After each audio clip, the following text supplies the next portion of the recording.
Tomaremos dos porciones de la Escritura. Segundo libro de Reyes, capítulo 8,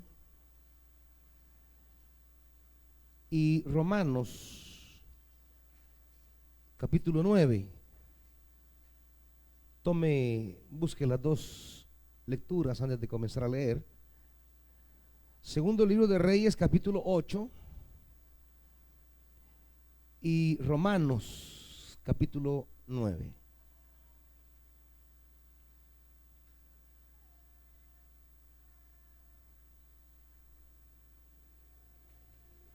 ¿Lo tiene listo? Comencemos con segundo libro de Reyes, capítulo 8.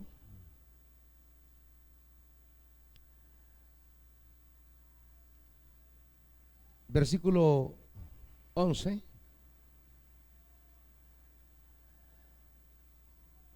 Luego Eliseo se quedó mirándolo fijamente hasta que Hazael se sintió incómodo. Entonces el hombre de Dios se echó a llorar. ¿Por qué llora mi señor?, le preguntó Hazael.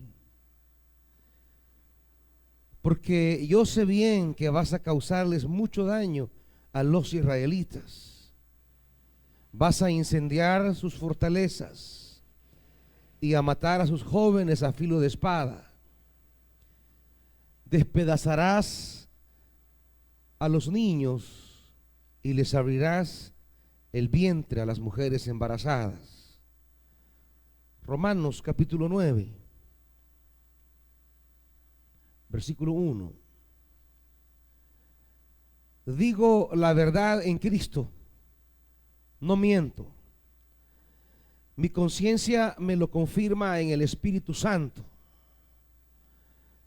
Me invade una gran tristeza y me embarga un continuo dolor. Desearía yo mismo ser maldecido y separado de Cristo por el bien de mis hermanos, los de mi propia raza, el pueblo de Israel. Padre,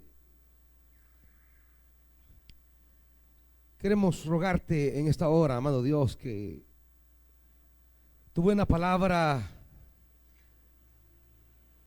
hable al corazón nuestro acerca de cómo en verdad la iglesia debe compartir tu corazón.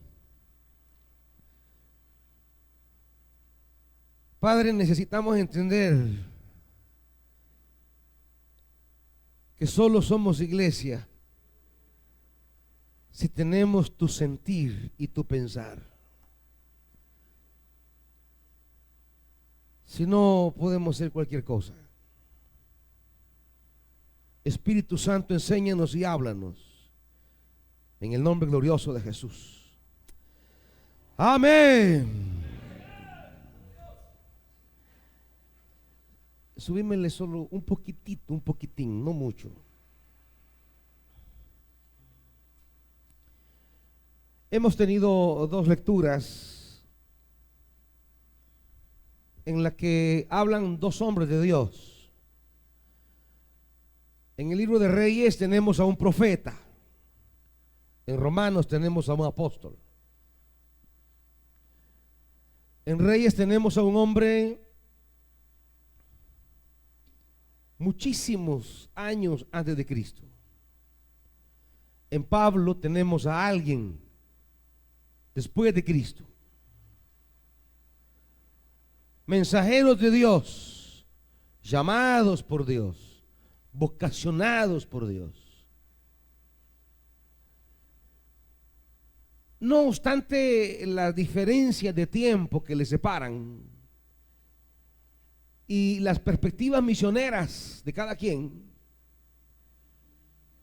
hay una similitud entre ellos. Hay algo que comparten, hay algo que tienen en afinidad, y es la característica verdadera de un portador de la palabra. Porque genuinamente nadie va a predicar la palabra si no comparte realmente el mismo sentir. Y hay diríamos más que una doctrina, hay un sentir que ellos comparten. En el caso de Eliseo se nos dice que cuando Hazael, rey de Siria, llegó cuando Hazael, llegó a preguntarle acerca del rey de Siria, si iba a morir o no, Eliseo le da una respuesta, pero en medio de eso, dice que Eliseo se le queda mirando fijamente hasta que Hazael se sintió incómodo. Entonces el hombre de Dios se echó a llorar. Imagine usted a Eliseo, ese hombre fuerte, ese hombre vigoroso. Así lo representa el libro de Segundo Reyes, con una energía, una determinación y un carácter. Luego de haber dado la palabra a Hazael, se le queda viendo fijamente. No dice nada, no habla nada, no argumenta nada. La palabra ya había sido dada, pero se le queda viendo fijamente. Hazael siente la mirada penetrante de Eliseo, la mirada que no cambia, que no quita, y se sintió avergonzado, sonrojado, apenado. Y más cuando ve que el hombre de Dios, luego de quedársele viendo fijamente, comienza a llorar. Se echa a llorar, dice la Biblia, para hablar no de unas cuantas lágrimas, sino para hablar de un llanto incontenible. El siervo de Dios, el hombre de Dios, que ha sido tan fuerte, comienza a llorar desconsoladamente. Se echa a llorar como una madre por su hijo. Se echa a llorar como por la pérdida de un ser amado. No ha ocurrido todavía por lo que llora. No lo ha visto y ni lo verá con sus ojos físicos, pero ya lo vio con la fe. Hazael hará un desastre en Israel. Hazael tomará venganza de Siria sobre Israel. Yo sé que vas a causarle mucho daño a los israelitas. Eliseo está dándole la palabra a Hazael, que será rey de Siria, porque es el decreto de Dios, pero a la vez recibe la revelación que ese rey que él está ahorita declarando como rey de Siria traerá daño al pueblo al cual pertenece el profeta. Y lo describe en términos terribles.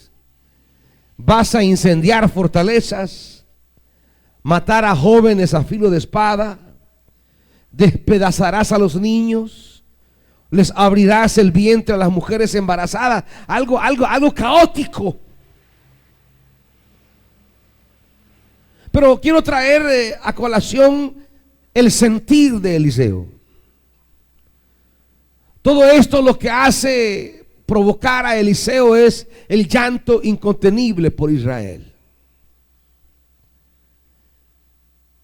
Aun cuando Israel le da la espalda a la palabra que predica Eliseo, y aun cuando el mismo rey de Samaria, que es la capital de Israel, no ve, diríamos, del todo agradable a Eliseo,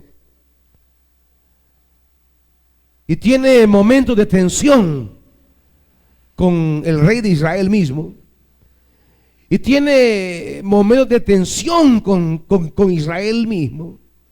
Sin embargo, el endurecimiento del corazón de Israel, el rechazo de Israel a la palabra de Dios a través del profeta, el abandono de Israel del mensaje de Dios entregado no despierta, diríamos, en Eliseo un sentimiento de placer cuando él anticipa esa visión, cuando él de manera previa contempla la tragedia que viene sobre Israel. No lo mira con ojos de agrado, no lo mira con una sonrisa sarcástica, no lo mira con una actitud de decir está bien, se lo merecen, es lo que buscaron, es lo que tienen por rebeldes. Por encima, diríamos, por encima de la realidad de que Israel traerá sobre sí mismo, a consecuencia de abandonar a Dios, traerá el juicio a su vida. Amén de que eso sea cierto, el hombre de Dios, independientemente de eso, sufre por el pueblo. Porque el portador del mensaje de la palabra tiene que estar comprometido con aquello que Dios ama. La tarea del predicador, la tarea de la iglesia, como diríamos más adelante, no es una tarea seca.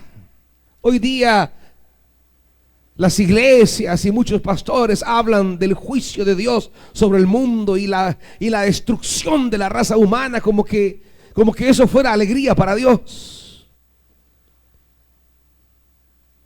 Muchos pastores de tradición apocalíptica hablan del acabose del mundo, de la destrucción, de la aniquilación, pero lo dicen con aquel tono de un triunfalismo. Lo dicen con aquella actitud de que está bien que el género humano perezca, con aquella mentalidad de que el hombre merece ser destruido. Tienen esa mentalidad de que este mundo rebelde merece la destrucción de Dios. Esa mentalidad no la comparte Dios. Aun cuando el hombre sea rebelde, aun cuando el hombre sea desobediente, aun cuando el hombre le dé la espalda a Dios, aun cuando el ser humano se organice en contra de Dios, hay una verdad bíblica, y es que Dios ama a ese hombre. Toda la Biblia lo dice. De tal manera amó Dios al mundo. De tal manera amó Dios al mundo. Ese mundo rebelde, contrario, desobediente, que ha creado sistemas anti Dios, que ha elevado una serie de idolatrías. Sin embargo, Dios lo ama. Y eso debe aprender la iglesia. Eso es lo que esta mañana Dios quiere desafiarnos. Cómo nosotros caminamos en el corazón hacia un sentir que sea paralelo al de Dios. Un sentir que sea semejante al de Dios. Dios no puede ir con su corazón por un lado y usted y yo con el corazón por otro lado. La iglesia verdadera es la que comparte el corazón de Dios. Y debemos insistir que la iglesia debe trabajar para aquello que Dios ama.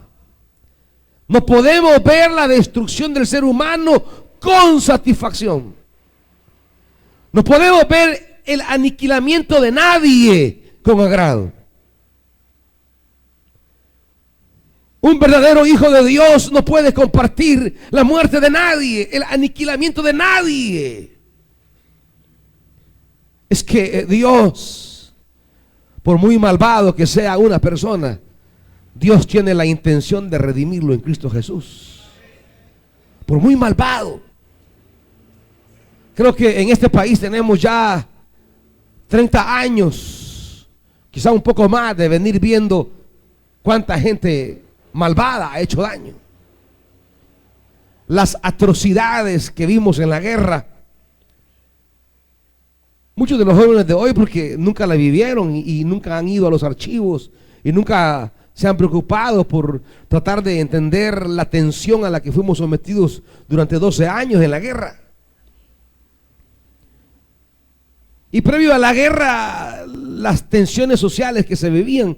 Pero, digamos, la guerra fue una cosa horrorosa.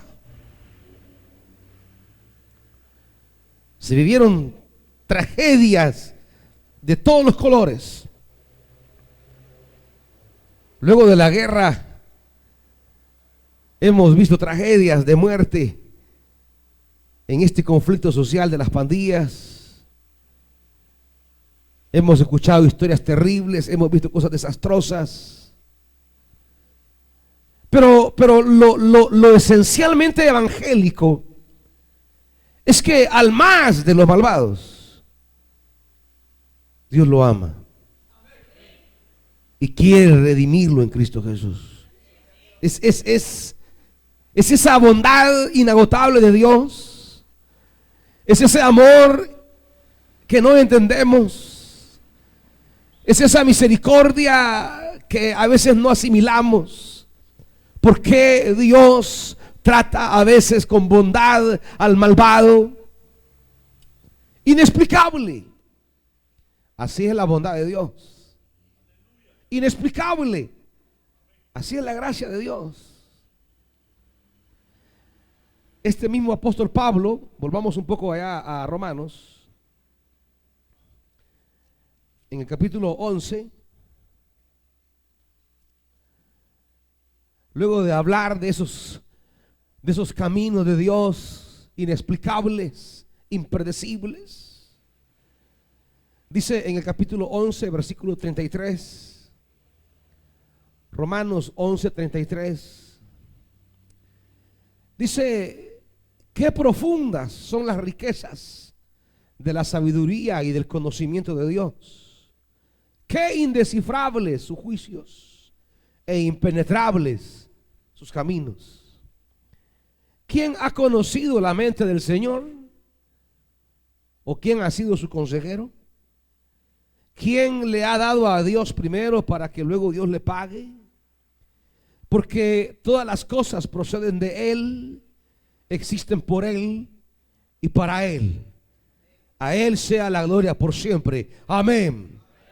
Es la conclusión a la que Pablo llega. Luego de hablar de los caminos incomprensibles de Dios. Bueno, dice, la verdad es que al final a Él sea la gloria. Él mismo es parte de esos caminos indescifrables. Él mismo es la evidencia de esos caminos impenetrables. Esas decisiones que Dios toma en su deidad. Esas decisiones que Dios toma en su sabiduría, indescifrables, impenetrables. No las podemos accesar, no las podemos a veces comprender. Pablo mismo, después de haber cometido atrocidades contra la iglesia, los hermanos mismos de Jerusalén estaban dolidos. Cuando él se convierte, cuando es llamado por Dios, los hermanos ni quieren verlo, no se le acercan, le tienen miedo. Pablo era la encarnación del terror en Jerusalén. Y tenía una furia incontenible, un celo. No le bastó destruir hermanos en Jerusalén. No le bastó destruir familias en Jerusalén. Comenzó a extenderse. Imagínense la rabia que lo movía. Comenzó a haber en poblaciones cercanas a Jerusalén para exterminar, como él lo dice, lo que él llamaba ese riesgo, ese peligro, esa enfermedad que eran los cristianos. El primer mártir de este movimiento de Jesús, Esteban, fue obra de Saulo de Tarso. Fue maquinación, fue incitación, fue liderada por Saulo de Tarso. Y junto con él muchos cristianos que ni siquiera llegó a nosotros la información. Pero lo que sí es cierto es que en Jerusalén se temblaba con solo oír el nombre Saulo de Tarso. Los cristianos le tenían miedo. Era la encarnación del terror. Sin embargo, en esos caminos impenetrables de Dios, un día brilló sobre él la gracia de Dios. ¿Cómo Dios va a llamar al perdón, al arrepentimiento y al servicio al que había matado a un gran siervo de Dios como era Esteban? Esteban es una figura que no ha sido valorada suficientemente en el Nuevo Testamento. Pero Esteban es un pilar de la renovación de la iglesia en Hechos de los Apóstoles. Esteban es la punta de lanza de un movimiento renovador aún de la misma iglesia, porque la iglesia misma por el lado judío se estaba quedando demasiado encerrado en Jerusalén, y Esteban era alguien que tenía una visión mucho más amplia. Era la punta de lanza de ese movimiento renovador que entendía que el evangelio debía llegar a los gentiles y no quedarse circunscrito, como lo decían Pedro y los demás apóstoles, solamente al tema de Jerusalén. Tremendo hombre. Hay un discurso enorme de él en capítulo 7, un discurso genial, brillante, una predicación que da tremenda, de gran densidad, contenido teológico y desafío, con una espiritualidad profunda.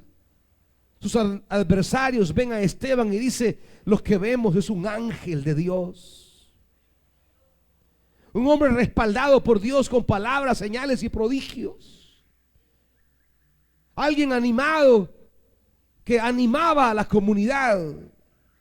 Pero Saulo de Tarso dirigió su matanza. Saulo de Tarso coordinó que lo mataran a pedradas, una muerte dolorosa. ¿Cuántos cristianos, al ver a ese asesino de siervos de Dios, hubieran despertado en su corazón sentimientos de odio hacia Saulo de Tarso? ¿Y cuántos quizás hubieran rogado a Dios que tomara venganza? Sin embargo, ese hombre, Esteban, hizo una oración que fue escuchada por el Padre. Señor, no les tomes en cuenta este pecado, perdónalos. Ese es el corazón que nos falta a nosotros. Ese es el corazón que la iglesia ha perdido. La iglesia hoy evangeliza por razones equivocadas. Evangeliza por razones numéricas.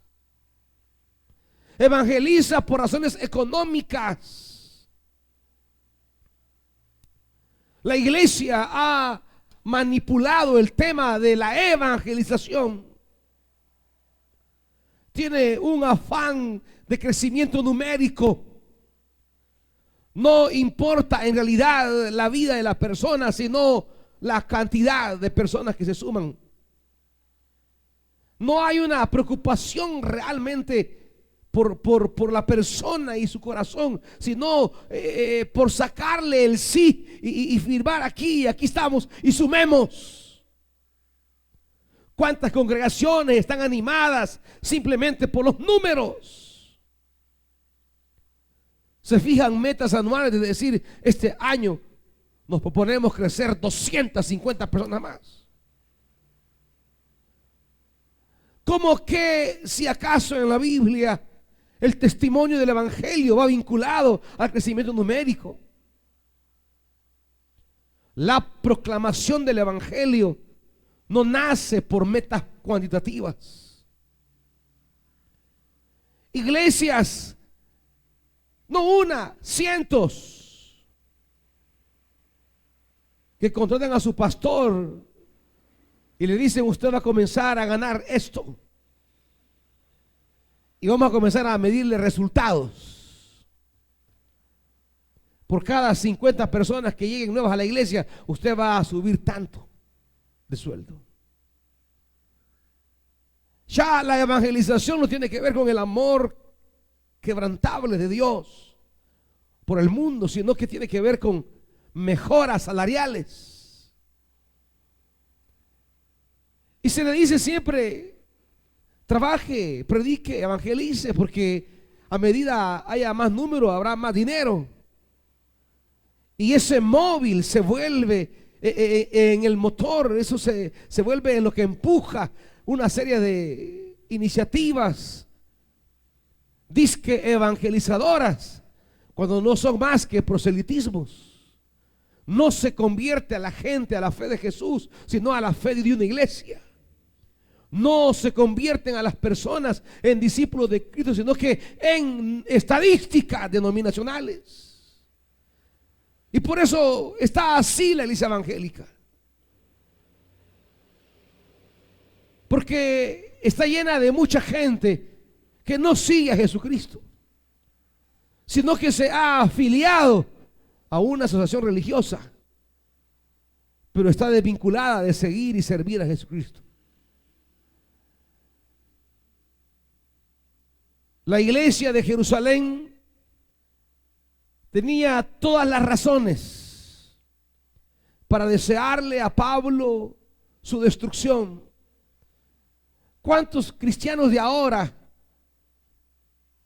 al ver el dolor, el suplicio y haber encarnado propiamente el dolor, desarrollamos sentimientos de destrucción hacia aquel que causa daño?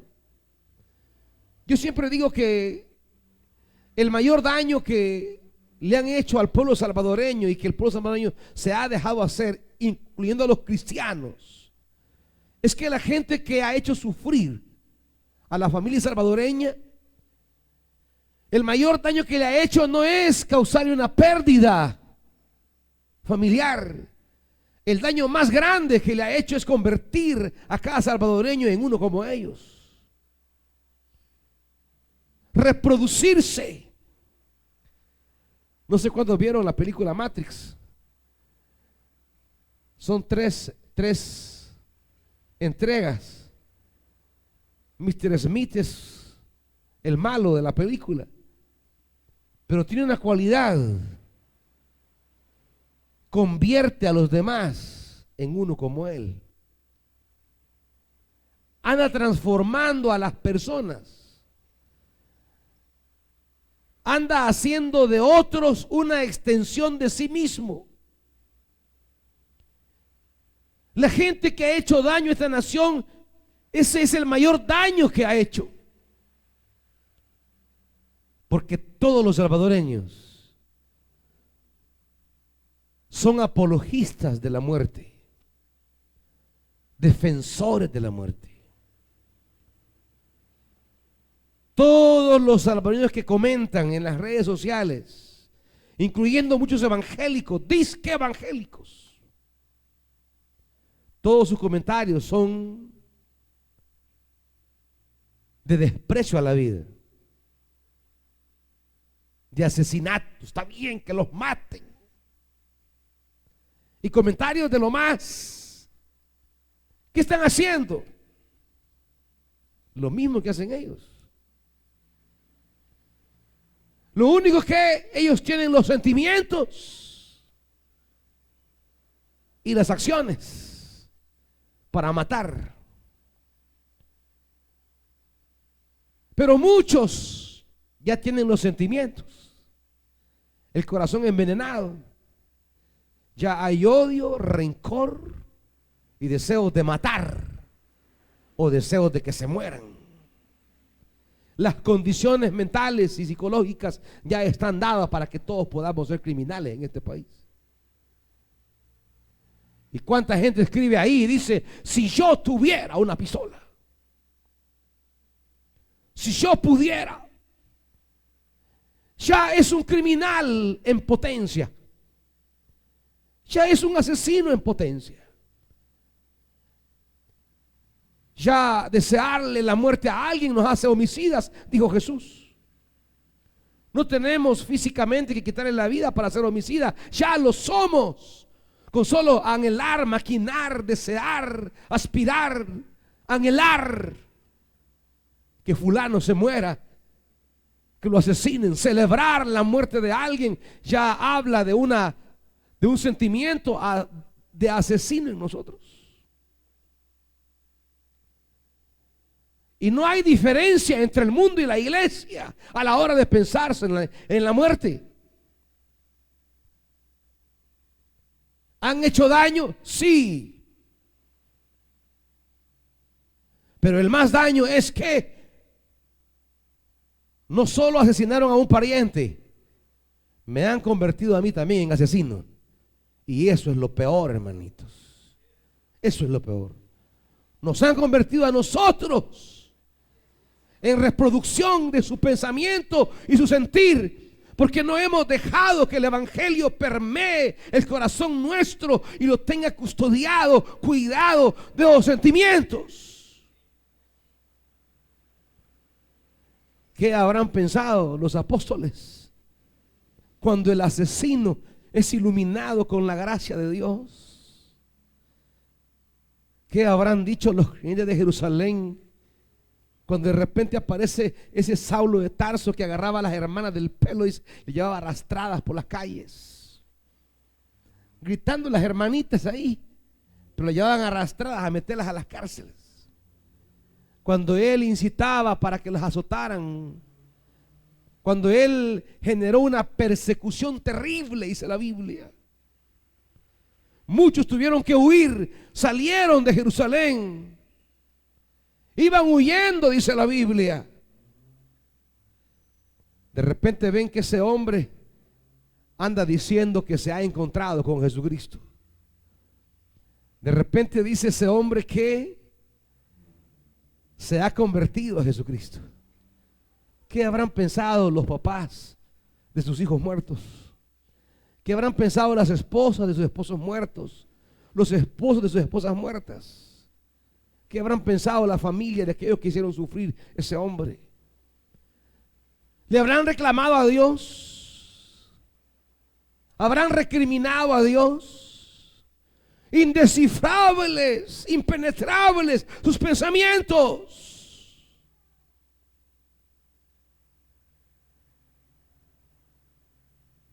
Si Esteban y Dios hubiera pensado como cualquiera de nosotros, no hubiésemos tenido a este hombre ahora llamado San Pablo, a este hombre ahora llamado el apóstol Pablo, otrora asesino, otrora perseguidor de la iglesia, otrora blasfemo, como él mismo dice, otrora causante de dolores terribles en la iglesia. Ahora le decimos San Pablo. San Pablo. Y hoy lo leemos más que los evangelios, pero se nos olvida ese pasado de dolor que causó.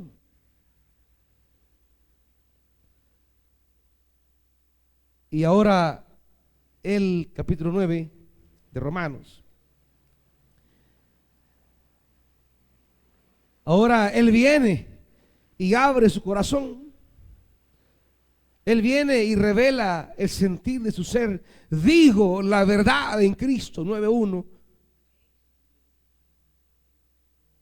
No miento. Mi conciencia me lo confirma en el Espíritu Santo. 3 afirmaciones que él hace para darle contundencia a lo que va a decir. Digo la verdad en Cristo. Invoca a Cristo como testigo de sus palabras. No miento. Declara la certeza de lo que él dice. Y luego invoca al Espíritu Santo como aquel que confirma lo que en su más interioridad él tiene. La conciencia es esa profundidad de nosotros mismos que nadie más conoce. La conciencia, ese fuero interno que todos llevamos. ese yo profundo, dice, en mi interioridad, ahí en lo más profundo de mi corazón, en esas profundidades de mi ser, el Espíritu me lo confirma. ¿Y qué es lo que le confirma? Dice versículo 2: me invade una gran tristeza y me embarga un continuo dolor. Pablo dice: en las profundidades de mi ser. Fíjese que acaba de decir con vigor, con victoria, en el capítulo 8 del 37 al final, acaba de hablar de esa victoria que tiene en Cristo Jesús. Nada me va a separar, esa convicción, ese fuego, ser más que vencedores en Cristo Jesús. Lo ha declarado, pero inmediatamente abre su corazón en su humanidad, en su labor apostólica, en su rol como siervo de Dios. Él sabe que es más que vencedor, que nada lo va a apartar del amor de Cristo. No como muchos ahora en este tiempo, que cualquier cosa los aparta. No, nadie me apartará. Y lo declara, lo sostiene, lo mantiene. Nadie me apartará del amor de Cristo. Pero después de hacer semejante declaración, él pasa ahora a su más profunda humanidad. Y a pesar que acaba de exaltarse, diríamos, declarando su firme vocación por Jesucristo y que nada lo apartará, ahora pasa a hablarnos de su más profunda interioridad, algo que en su humanidad él lleva, él carga, él tiene. Y él dice: ahora paso a algo en lo que invoco a Cristo, y yo no miento, invoco al Espíritu. Y él habla de esa gran tristeza que le invade, de ese continuo dolor que le embarga. Hay una angustia en el corazón de Pablo. Hay un dolor, continuo dolor, dice, continuo dolor y una gran tristeza. Pablo tiene este sentir.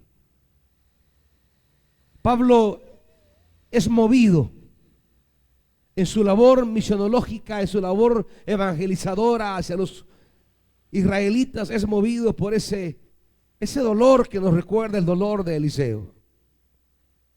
Cuando Eliseo se echa a llorar por toda la tragedia que viene sobre los israelitas, tiene delante de él al hombre que va a causar ese dolor. Pero imagínense ustedes cómo son estos caminos de Dios, indescifrables, impenetrables en realidad. Es el hombre que va a causar tragedia en Israel, está delante de Eliseo y Eliseo le declara que va a ser rey. Cualquiera dirá: ¿y por qué no lo detiene entonces? ¿Por qué no impide? Eso ya no está en manos de Eliseo. Eliseo solo debe dar la palabra y Dios sabe cómo lleva sus caminos. Pero lo que como iglesia debemos tener, no nos compete a nosotros realmente cómo Dios lleva este mundo, o por qué algunas situaciones inexplicables en el mundo. ¿Por qué ese dolor que vive la sociedad hoy día? No nos compete a nosotros emitir un juicio de destrucción, ni siquiera abonar, ni siquiera acrecentar, compartir y mucho menos realizar. A nosotros lo que nos compete es sentir este dolor y tristeza que dice el apóstol Pablo. Lo que nos compete es este pesar que tiene Eliseo. Llorar, sufrir y llevar la buena nueva como resultado de ese sentimiento. El compromiso nuestro por llevar el evangelio en medio de tanta destrucción. Estamos en los renuevos, hermanitos. Es un tiempo de misión. Es un tiempo de predicación. Es un tiempo de esperanza. Es un tiempo de vida. Cada quien debería estar comprometido y sintiendo ese pesar.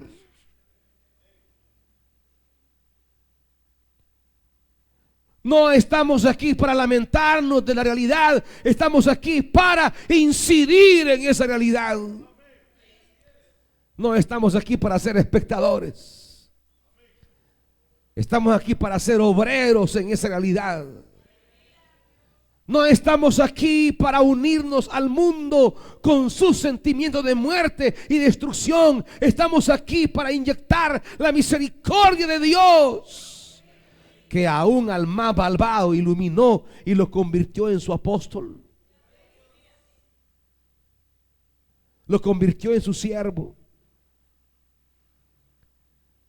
¿Podría pensar por un momento usted en esa persona que le hizo daño a su familia? ¿Podría pensar usted en ese vecino que le hizo daño a sus hijos? ¿Podría pensar en esa familia que ha hecho daño a su familia? Y podría pensar, si la gracia los alcanza, ¿qué harían en el reino de Dios? Quizá algunos de ustedes en su corazón están diciendo: ojalá Dios nunca los llame al evangelio. Ojalá Dios nunca los llene de su gracia. Ojalá nunca Dios los perdone. Ojalá nunca Dios les dé una oportunidad. Ojalá nunca Dios les hable la palabra. Ojalá nunca se conviertan. Al decir tales cosas o pensar tales cosas, vamos en contra del corazón de Dios. Porque a él, al igual que a muchos en este país, a él también le mataron a su hijo. A él también le asesinaron a su hijo. Él también sufrió. Él también lloró. El cielo se oscureció, dice la Biblia. Dios sufrió. Aquellos a quienes Él quería bendecir le matan a su hijo. Porque Jesús no murió de muerte natural. Se lo torturaron. ¿Usted cree que con esponja lo tocaban? Se lo torturaron.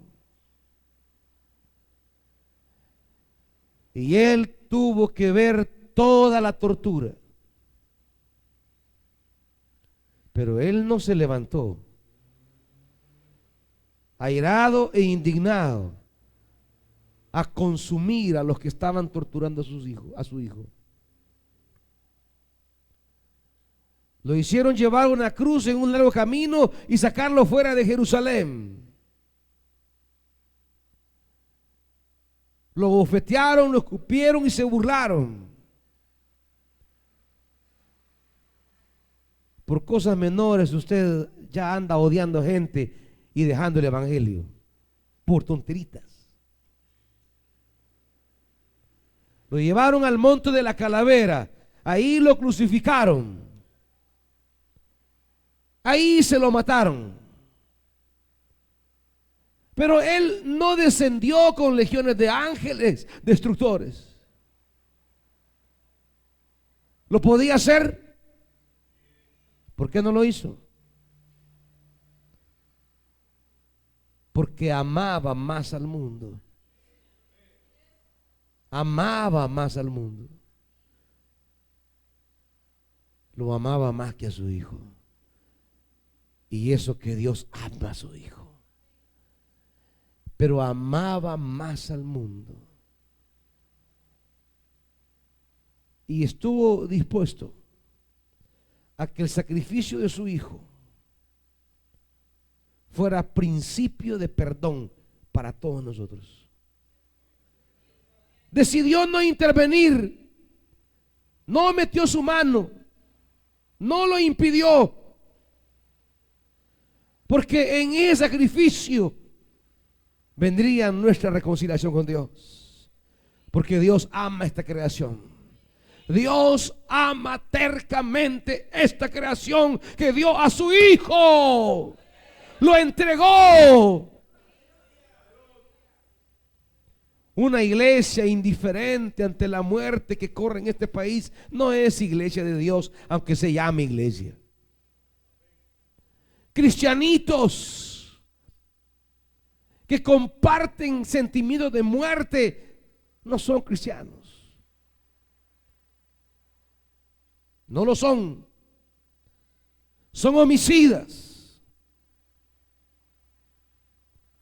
La iglesia debe depurarse de esa mentalidad colectiva que se ha apoderado de la sociedad. ¿Cómo vamos a hacer luz si estamos en las mismas tinieblas? ¿Cómo vamos a llevar vida si estamos deseando la muerte? ¿Cómo seremos portadores de la esperanza, de la luz, de la vida, si por dentro somos mensajeros de la muerte? Si por dentro anhelamos que maten a fulano, que eliminen a aquel y que asesinen a este y que desaparezca. Eso no es compartir el corazón de Dios. Eso no es compartir a este Dios que al asesino Saulo de Tarso lo ilumina con el evangelio y lo convierte en el apóstol Pablo.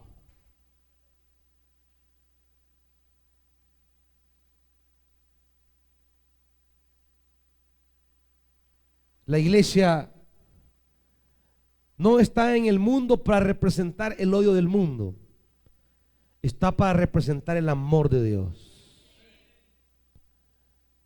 Y el amor es sufrido. Y el amor nos puede hacer sentir que estamos perdiendo. Pero al final el amor triunfará. El amor de Dios triunfará al final de los tiempos. La obra de amor que Dios hizo en la cruz del Calvario, al final de todos los tiempos, triunfará. Ya lo dice el Apocalipsis. Ahí estaba un rollo sellado. Nadie lo podía mirar, ni siquiera tocar, ni siquiera ver. Pero ahí estaba el secreto de todo. El desenlace de la vida humana estaba en ese rollo. El destino estaba en ese rollo. Pero nadie podía. ¿Quién le podría dar sentido a ese destino? Nadie. Y dice Juan, yo lloraba mucho. Yo lloraba. Si usted no ha llorado todavía por el mundo, no sé si de verdad es hijo de Dios, hermanito. Si usted no ha llorado por tanta sangre que se ha derramado, y no hablo de la de algún familiar, eso es natural. No, más allá de lo suyo, llorar por el otro, desconocido para usted, pero conocido para Dios. No es familiar suyo, pero Dios mandó a su Hijo también por esa persona. Mientras la iglesia no comparta ese sentir de Dios, los grandes hombres de Dios en la Biblia lloraban justamente al ver ese mundo. Jesús lloró ante Jerusalén. Jesús sabía que Jerusalén, tú que matas a los profetas, Tú que apedreas a todos los que te son enviados. ¿Cuántas veces yo quise? Y Jesús llora sobre Jerusalén. Es que Dios es como una madre. ¿Quién de ustedes, madres, por más que su hijo sea rebelde, le desean la muerte? ¿Quién? ¿Quién de ustedes, madres, si su hijo se ha descarriado,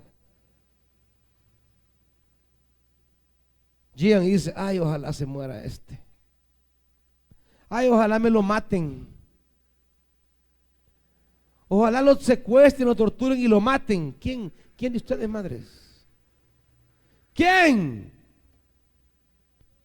Siempre lo aman, es más, lloran por él en las noches, sufren por él.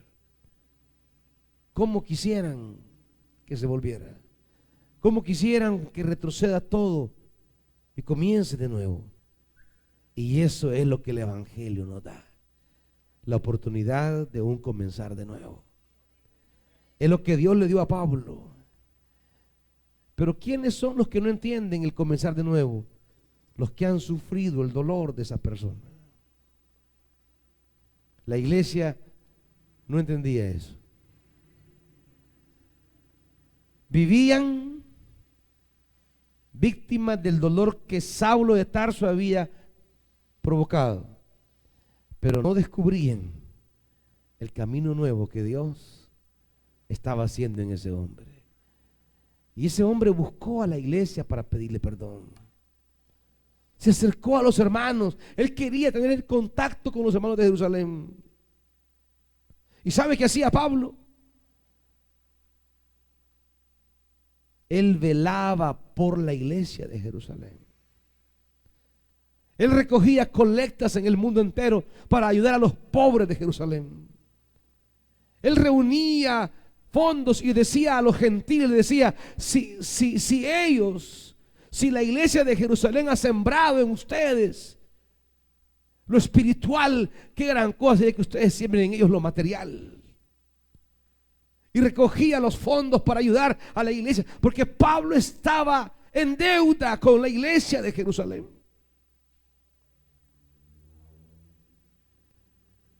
Se declara siempre que habla del testimonio, siempre enfatiza esa parte negativa de él, pero luego lo contrasta y dice: pero Dios me visitó con su misericordia.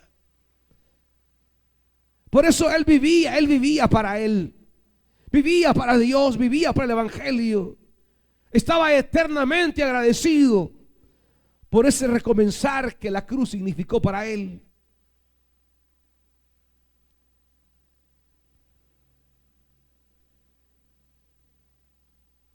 Tengo un enorme dolor, una gran tristeza, dice, a tal grado, dice versículo 3. Desearía yo mismo ser maldecido y separado de Cristo por el bien de mis hermanos. Desearía yo mismo. Pablo estaría dispuesto a no participar de la gloria de Dios con tal que otros puedan estar en esos planes divinos. Fíjese qué diferencia del sentir egoísta hoy de muchos creyentes. Es que miren, hermanos, la iglesia evangélica actual no es reflejo del corazón de Dios, sino reflejo del pensar de la sociedad. La sociedad es vengativa, ella es vengativa. La sociedad odia, la iglesia odia. La sociedad es individualista, la iglesia es individualista. ¿Quién de ustedes cambiaría su salvación por un vecino? ¿Quién le podría decir a Dios, como dice Pablo, en Cristo mi conciencia no miente, mi espíritu me lo dice? Quiero decirles algo de verdad, dice Pablo. Estaría dispuesto yo a ser anatema, a ser destruido yo, a ser maldito, pero que ellos se salven. ¿Cuántos aquí estarían dispuestos a decirle a Dios de verdad: mándame a la destrucción, pero que mis vecinos se salven, que mi familia se salve,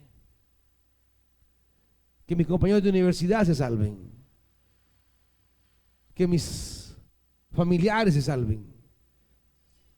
Mándame a mí a la destrucción, mándame al fuego eterno, pero que ellos vivan. Cuando comencemos a hablar así, comenzaremos a ser reflejo de Dios, quien prefirió sufrir la muerte de su Hijo para que nosotros nos salváramos. No solo su Hijo estaba muriendo allí, también estaba muriendo Dios. ¿Acaso no muere una madre cuando muere su hijo? ¿Ah? Quizá no muere físicamente ella, pero por dentro se va apagando. Por dentro se va muriendo. La muerte de su hijo era la muerte también de Dios. Pero ¿sabe qué es el Evangelio? ¿Sabe qué es la proclama del Evangelio? La proclama del Evangelio es traer resurrección. Cada vez que el pueblo de Dios proclama la palabra y las personas se vuelven a Dios, Dios mismo, que parte de Él murió en esa cruz, también Él recibe vida. Porque la vida del mundo es la vida de Dios. Por eso el anhelo ferviente de la proclamación del Evangelio en el Nuevo Testamento no responde a intereses mezquinos ni ególatras de muchos ahora. Responde al deseo de compensarle a Dios la muerte que Él sintió. Y en la palabra del Evangelio resucita la creación. En la palabra del Evangelio resucita la vida. La resurrección no es solo la de Jesús allí en la cueva vacía. La resurrección es la experiencia de vida cuando proclamamos el Evangelio. La palabra del Evangelio es hacer resurrección ahora. Somos como aquellos ángeles que dijeron: no está aquí, ha resucitado. ¿Por qué buscan entre los muertos al que vive? Nosotros vamos ahora proclamando ese mensaje de vida. Y cada vez que alguien resucita por el Evangelio, resucita la creación y sigue resucitando Jesucristo. Él no solo resucitó en Jerusalén, sigue resucitando en la vida de aquellos a quienes el Evangelio alcanza. De ahí la labor de la iglesia. Cuando la iglesia proclama el Evangelio, ella es instrumento de resurrección. Cuando la iglesia proclama el Evangelio, se vuelve instrumento de Dios para seguir resucitando. Así como el apóstol Pablo dice que en los padecimientos que tenemos a causa del Evangelio se van añadiendo, dice, a los sufrimientos de Jesús. De esa misma manera, cuando proclamamos el Evangelio, nuestro ministerio de traer vida se une a esa resurrección de Jesús. Es Cristo mismo resucitando otra vez. ¿Entienden la dimensión profunda de esto, hermanitos? No solo proclamamos la resurrección, hacemos resurrección con la palabra del Evangelio. Cristo Jesús sigue volviendo a la vida. ¿Por qué tanta pereza para predicar la palabra? ¿Por qué tanta indiferencia? ¿Por qué tanto desdén? Es tiempo que volvamos a sentir este color, este corazón de Dios. Me embarga un dolor, me llena una tristeza. Yo mismo quisiera ser maldito, pero que otro fuese bendito. Cambiar como Dios cambió la vida de su Hijo, la muerte. Pero por esa muerte viene la vida. Es esa manera de pensar de Dios, esa manera de sentir de Dios. Solo una iglesia que siente el corazón de Dios merece ser llamada iglesia. Los demás podrán ser cualquier cosa menos iglesia. Pónganse de pie, hermanitos. Usted mismo, iglesia, esta mañana no se vaya de este lugar sin rogarle al Santo Espíritu que, si a raíz de lo que tanta gente ha hecho le causaron un daño irreparable a usted, esta mañana es mañana para que el Santo Espíritu ministre, toque, sane, cure y le regale un corazón donde ya no pida venganza, que usted le pueda comenzar a orar a Dios y decirle: Señor, yo te pido por el que dañó a mi familia, yo te pido por lo que le hizo esto a mi sobrino, a mi hijo, a mi nieto.